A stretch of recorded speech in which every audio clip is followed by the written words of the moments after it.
Hello and welcome to On Geopolitics, this podcast from the Centre for Geopolitics in Cambridge, which looks at geopolitical issues in a historical context with Ali Ansari and me, Suzanne Rain. Today we're going to focus on crisis, and we're joined by Gill Bennett. Gill was Chief Historian at the UK's Foreign and Commonwealth Office from 1995 to 2005. As a historian in Whitehall for over 30 years, she provided advice to 12 foreign secretaries under 6 prime ministers, from Harold Wilson to Tony Blair. Yes, and we're here to talk about Gill's book, 6 Moments of Crisis, which looks at particular cases of policy-making, decision-making in terms of particular aspects of British foreign policy from the end of the Second World War to the present day. And I'm particularly interested, as a historian myself, in the way in which historians can help policymakers make better decisions, but also how historians can also write better history, I suppose, in terms of how we can reflect the way in which decisions are made. So, Gill, you outlined in the introduction, actually, I mean, quite interestingly, a couple of golden rules that you say that we should follow when we're looking at the way in which policy is discussed and made. And I thought maybe if you could explain those, we can then go into a little bit more detail in terms of some of the ideas that you've drawn out of the case studies that you have in the book. I wrote that book really quite a long time ago now, really as a response to feeling frustrated about the lack of understanding generally about how policy is made, and specifically foreign policy. People are always saying things like, doesn't government ever know any history? If they only knew some history, they wouldn't take such decisions. And so it seemed to me that there are 2 basic rules. Now, bear in mind, I'm talking about British policy, but you can actually extrapolate this to different sorts of state. And the first is that policy is made by ministers. In Britain, that is certainly true. Executive decisions taken by ministers. They're not taken by officials or by intelligence agencies or by Brussels or by Washington. There are a range of different influences and inputs into policy, absolutely. But in the end, it is ministers who have to take the decision, particularly, of course, if you're talking about committing forces to a conflict or something like that. And the second rule, which you'd think, again, is absolutely obvious, but it needs saying, is that those taking the decisions are always thinking about a great many things at the same time. Now, naturally, people who study foreign policy tend to concentrate on a particular area or a particular crisis, and they don't think about. But if you look in any cabinet meeting, for example, you will find that even if you're in the middle of a huge crisis and the focus is on one very big issue, they still have to think of the impact on domestic policy. They have to think about Parliament, they have to think about public opinion, they have to think about their own departmental interests, and most importantly, they have to think about the context, the rest of the world, bilateral agreements, multilateral. They can't just say, well, this is what we shall do and ignore everything. So there is always context, and foreign policy decisions are always very complex to take, no matter how straightforward the issue may seem. So really, I started from those golden rules. The other thing that I thought was quite striking is, of course, people are also making decisions based on incomplete evidence. I mean, historians writing about it have obviously this benefit of hindsight. And I think you point that out quite well, that, we mustn't think, we must think from the basis of, where they're starting from, not what the consequences of the decision were. That's the thing. You have to avoid hindsight. And actually, historians always have to avoid hindsight. It's no good thinking we now know how it turned out. Well, maybe we do know how it turned out, but that's not what the decision takers knew at the time. Of course, it's not always easy to know exactly how much information they were in possession of, but you do, there are ways of finding out what the input was. And this, in the context of jobs like mine, historians trying to help with policymakers, this is part of it, because it's no good, for example, providing a minister with a nice long memorandum on whatever it happens to be. I mean, they don't want that. They want half a sheet of A4 by lunchtime. And you have to know exactly the kind of thing that may be useful for people taking decisions to know. But that, that helps you to understand how difficult it is for those people taking the decisions, because you know that they're always in a hurry, and they always have to try and take in a lot of things at the same time.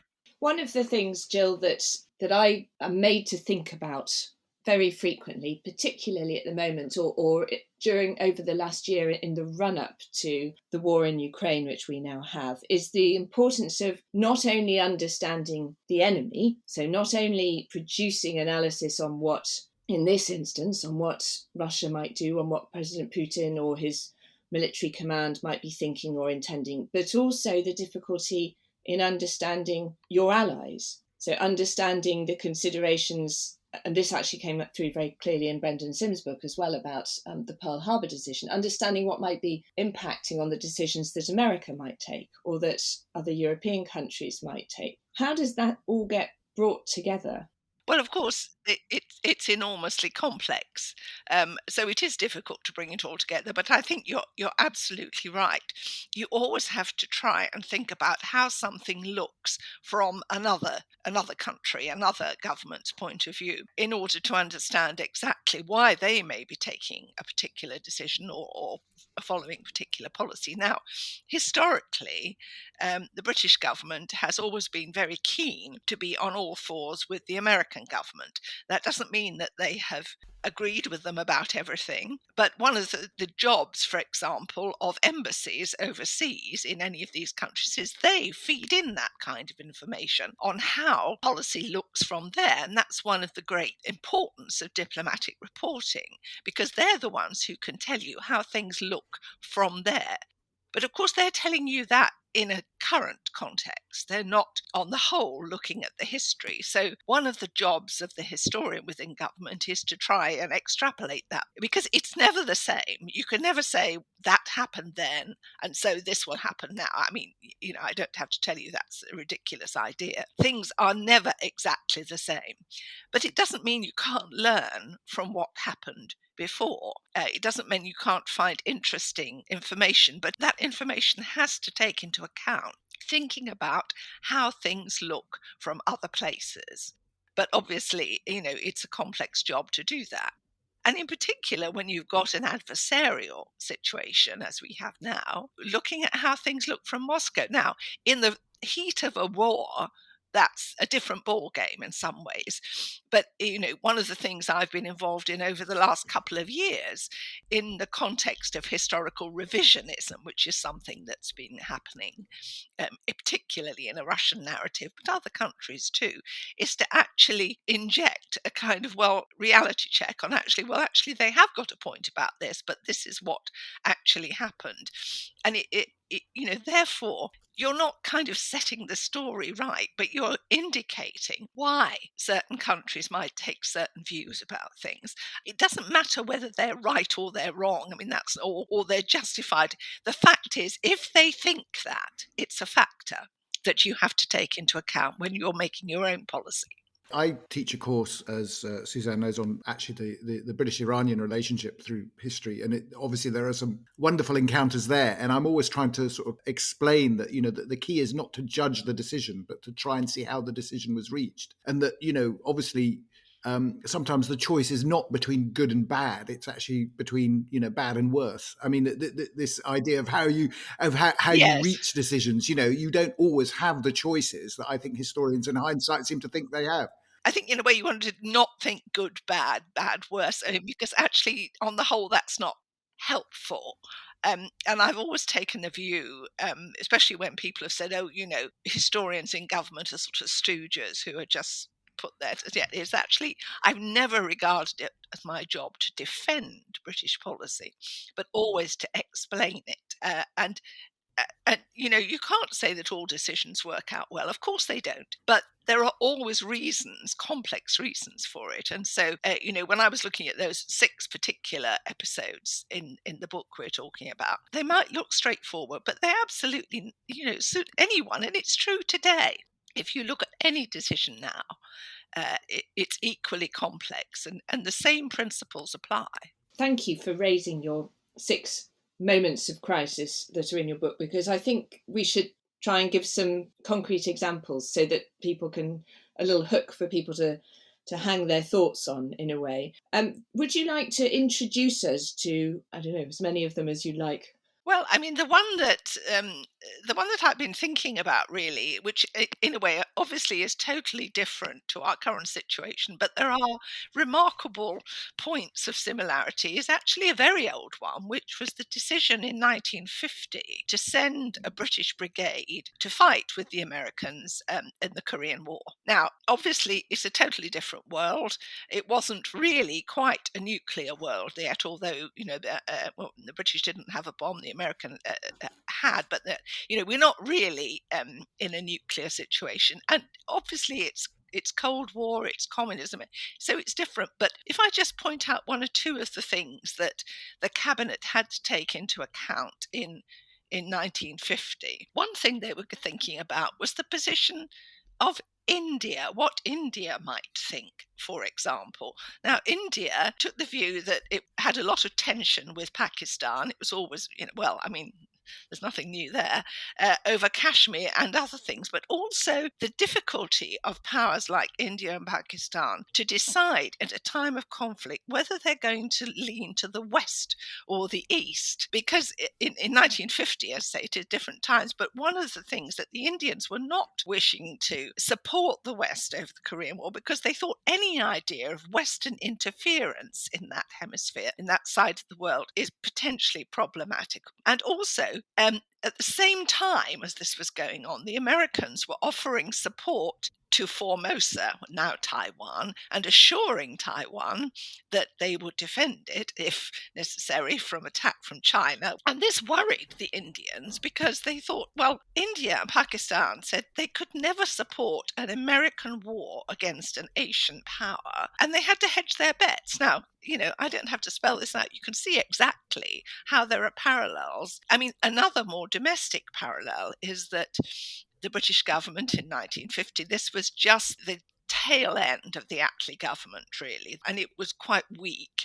There was a lot of economic difficulties in Britain. The Korean War indicated the need to raise defense spending in view of a perceived increased threat of global conflict. But there was a shortage of manpower, and of course there was trying to balance up the need to get more money for defense with the need for more money to increase, living standards, and, things were very bad. Then there's China, worrying that actually if you focus too much on one side of things, China might be doing something that you really didn't like. Now, I won't go into any more. You can see how many close links there are with the situation that is faced today. I'm not saying that helps you to take a decision, but it does make you understand that this complex context is always a part. And when people have been saying recently, for example, how could India abstain in the vote? Well, if you read the chapter about Korea, you can see exactly how India could abstain in the vote.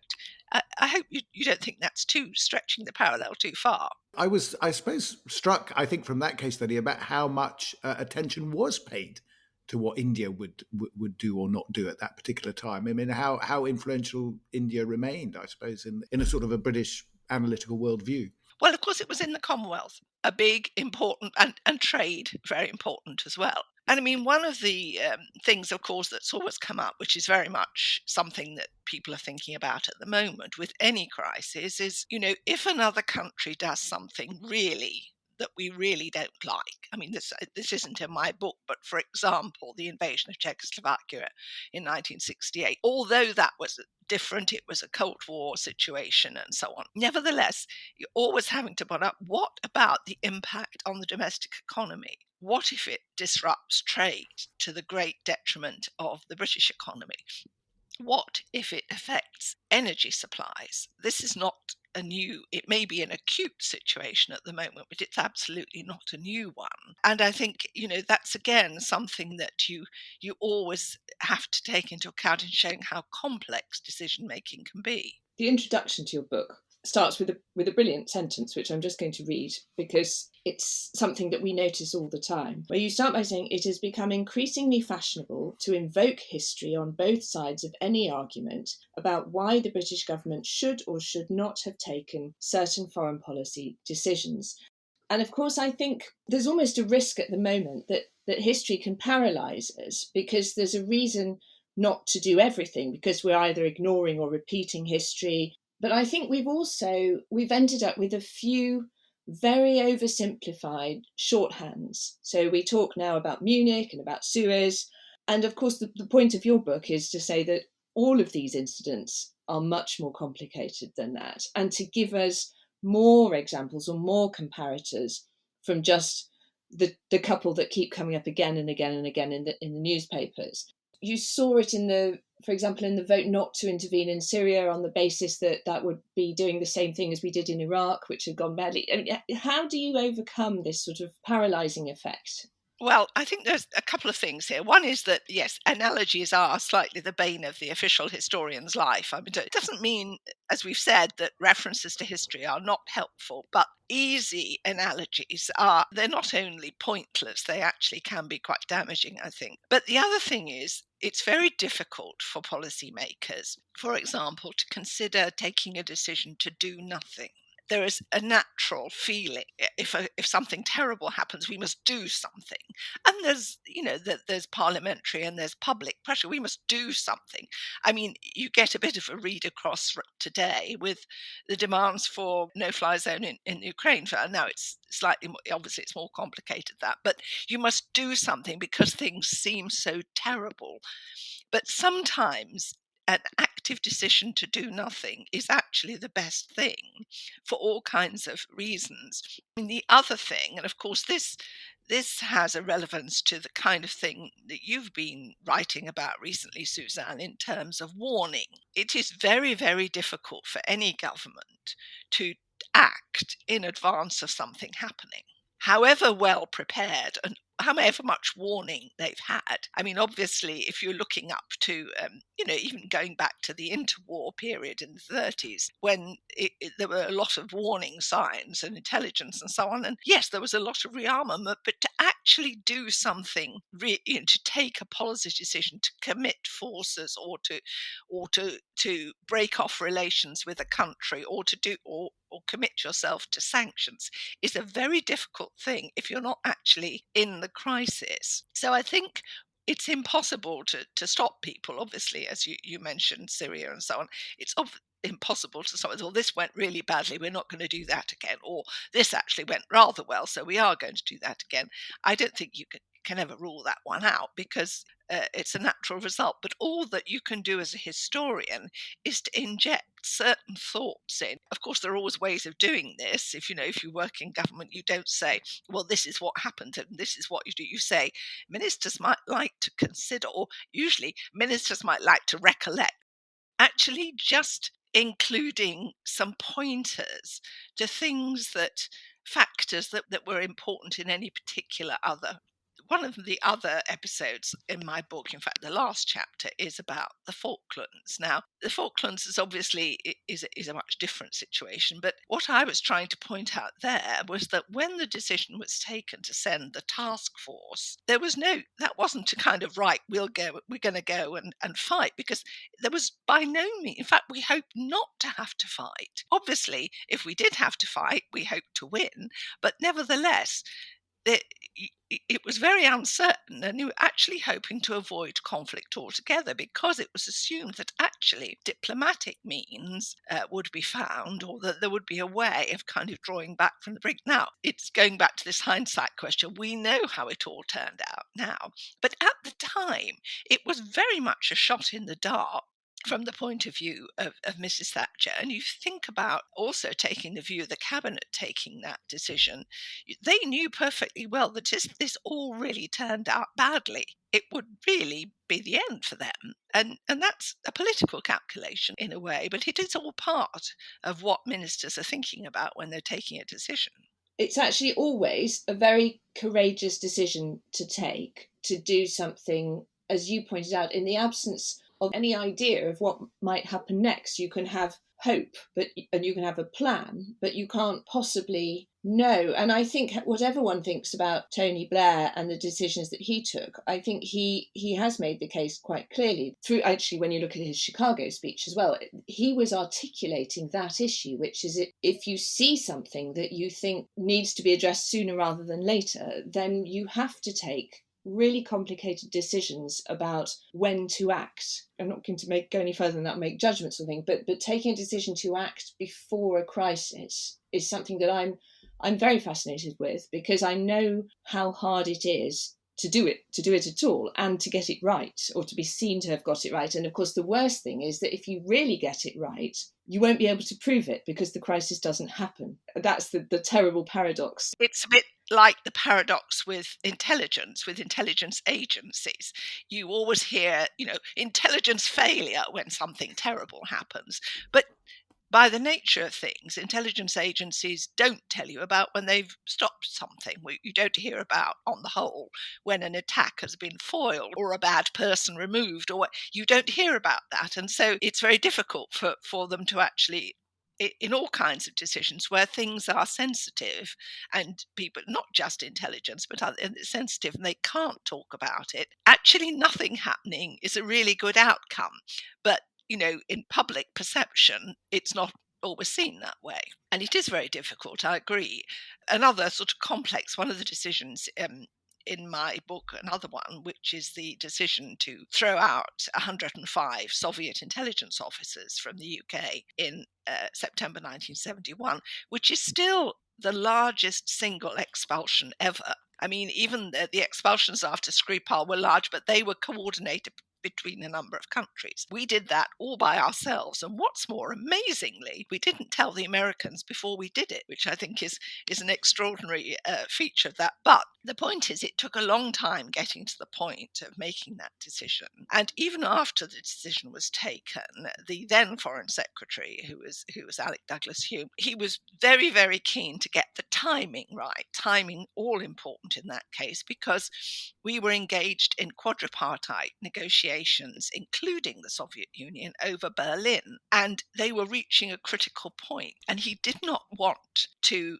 jeopardize reaching that agreement by blowing the whole thing up and throwing out all these intelligence officers. So the agreement was signed on the 3rd of September 1971, and then the decision was taken to act. And I think, if we're looking for, it's not the same thing again, but if we're looking for some points of contact, think about the reporting that's going on at the moment about the Iran nuclear discussions, which are carrying on in their own way. I'm no expert on this, but while everything is going on in Ukraine, and the Russians, of course, are involved in that. That gives you another clue about how complicated all this is. Do you think things have become more difficult with, the various types of media that we now have and the running commentaries? There are so many, for want of a better word, armchair generals now, and so many, people making continuous commentary on decisions, which, as you say, are made in extremely difficult circumstances, of which, we don't know the results. And yet this sort of running commentary in some ways begins to shape that debate. I mean, I'm, again, very struck by this this discussion on the no-fly zones, that a couple of people were saying that popular public opinion and pressure is going to increase. But of course, it sort of increases on a scale and a level that perhaps 20 or 30 years ago, politicians wouldn't have had to deal with. I mean, I don't know whether that's a problem or not. Well, of course, there's any amount of commentary on anything that's going, it's huge. But I mean, my own feeling is that where it really counts in NATO, in ministerial meetings or in key negotiations, people are pretty focused on whatever the issue is, and they're quite good at zoning out. The negotiators certainly will be pretty good, I think, at ignoring all the what's going on. But it is hard for politicians because, of course, they're facing their I was struck by a poll that appeared the other day. I saw in the news about an opinion poll taken in the States about the percentage of people who thought that US troops should actually go and fight in Ukraine, which was basically 0 or minus. But the number of people who thought that you should impose a no-fly zone was kind of 30% or something. It was ridiculous. But now, of course, a lot of this comes from a lack of real understanding and fairly enough, it's complicated. But I think this brings in another area here, is the importance of good communications, because in a globally interconnected world, which is not what we had in the crises I wrote about in my book, it was quite different.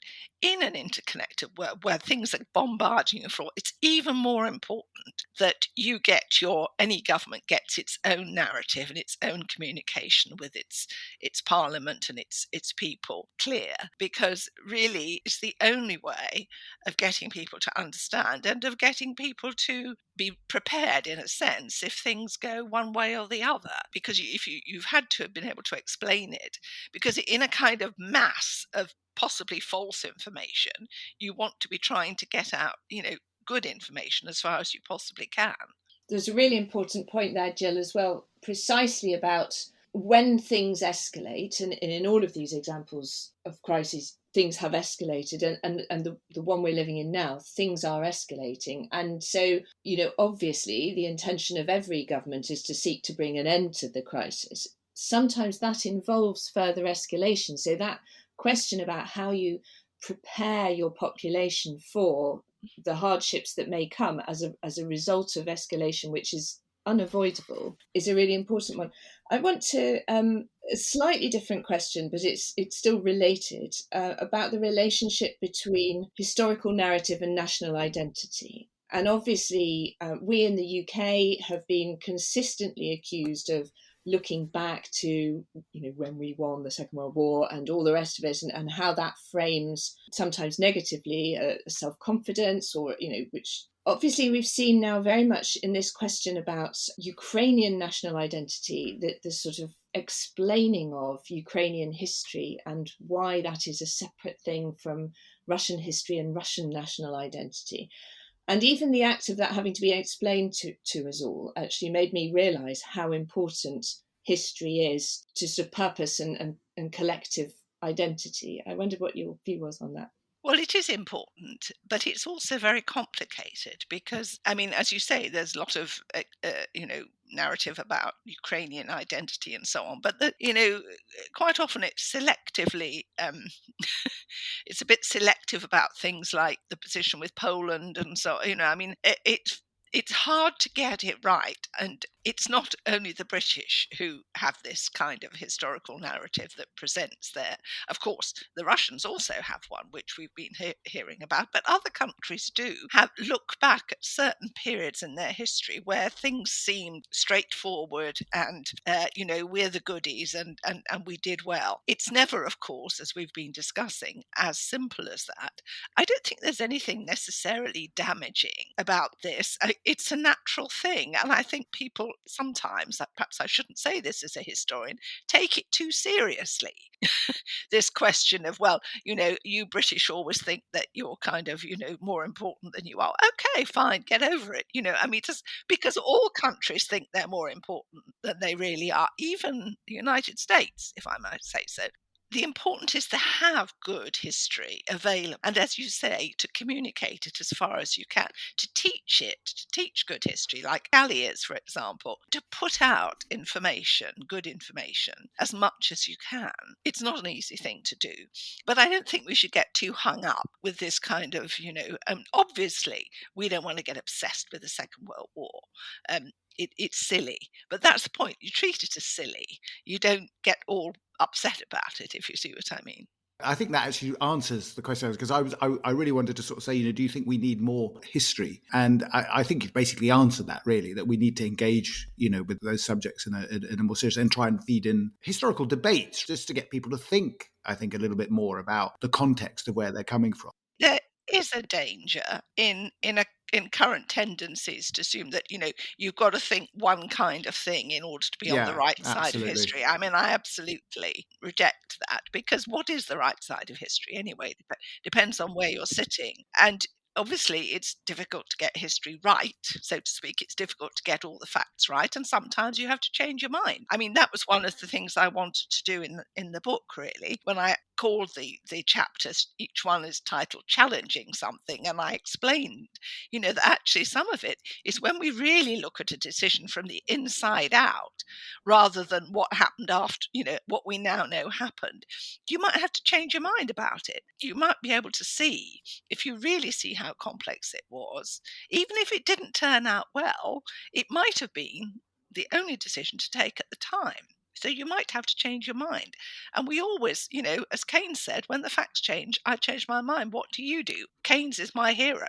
I have to say, your book, 6 Moments of a Crisis, I don't think we have enough histories of, policy making, decision making, and how this works in a political sense. So I'm going to encourage all our listeners to get out there and buy Gill's book. And hopefully we'll see more historians dealing with this sort of issue and writing more engaged history in that sense with the policy world. I don't know, Suzanne, did you have any other questions, or shall we? I think we want to say thank you very much to Gill. Exactly the thing that we need to really understand better as we seek to do what we can to enable the best possible decisions to be taken to bring an end to the current crisis. So thank you, Gill, for bringing us some examples and giving us the benefit of your great wisdom.